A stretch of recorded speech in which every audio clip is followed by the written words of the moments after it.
Apakah ini pembunuhan berencana? Karena di dalam setiap media dikatakan tembak, tembak, bukan bunuh, bunuh. Maka tanda tanya nih, tembak-tembak tidak sama dengan bunuh-bunuh. Ada makna apa di balik semua ini sehingga menyebabkan kemarahan yang sangat luar biasa dari sang jenderal untuk menghabisi ajudannya sendiri? Salam Pancasila dan salam penegakan hukum. Ada pertanyaan dari sahabat Rumah Pancasila. Setelah Ferdy Sambo ditetapkan sebagai tersangka, langkah berikut yang harus dilakukan apa? Langkahnya tentu adalah menunggu hasil otopsi daripada jenazah. Kenapa demikian? Karena jenazah ini nanti akan menceritakan apakah si korban ini mengalami penganiayaan terlebih dahulu sebelum dia ditembak ataukah tidak.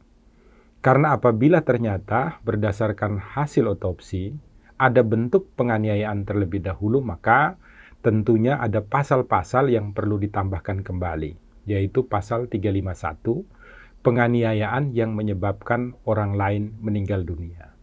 Kenapa demikian? Karena ini nanti untuk membuat jaksa mudah di dalam menyusun dakwaannya secara subsidiaritas, dari yang paling berat sampai dengan yang paling ringan, untuk kemudian nanti berdasarkan fakta persidangan yang mana yang terbukti.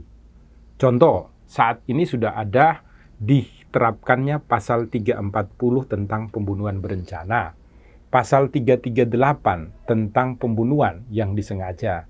Maka dengan hasil otopsi bisa ditambahkan dengan pasal 351. Jadi dari dakwaan primer, subsidiar, lebih subsidiar, bisa saja ditambahkan lagi lebih subsidiar. Semuanya tergantung mengenai hasil pembuktian di muka sidang. Kenapa demikian? Karena sudah banyak alat bukti dan barang-barang bukti yang hilang atau rusak. Sehingga untuk membuat nanti terang benderang perkara ini, tidak salah ketika hakim menjatuhkan putusan, tidak membuka ruang keraguan bagi hakim untuk menjatuhkan pidana kepada para pelaku, maka jaksa benar-benar harus meneliti seluruh berkas secara baik.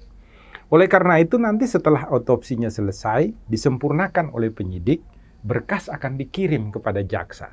Jaksa akan membaca seluruh berkas, pemeriksaan saksi, hasil otopsi, pemeriksaan ahli, barang-barang bukti lain.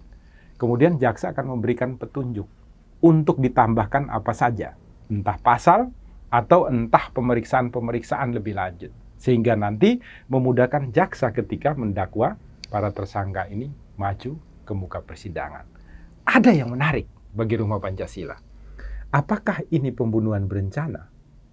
Karena di dalam setiap media dikatakan tembak, tembak, bukan bunuh, bunuh.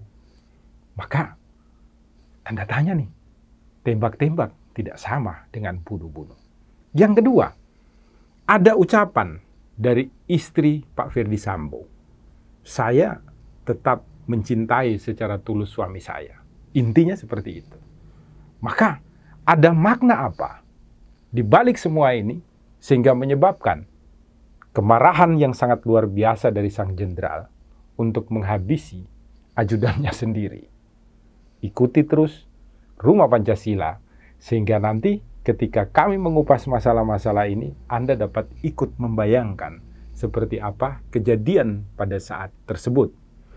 Jangan lupa, buka mata, buka telinga, buka hati, selalu ikuti channelnya Rumah Pancasila, membuka wawasan kita untuk paham tentang bagaimana penerapan hukum di rumah Indonesia. Salam Pancasila dan salam penegakan hukum. Melapangkan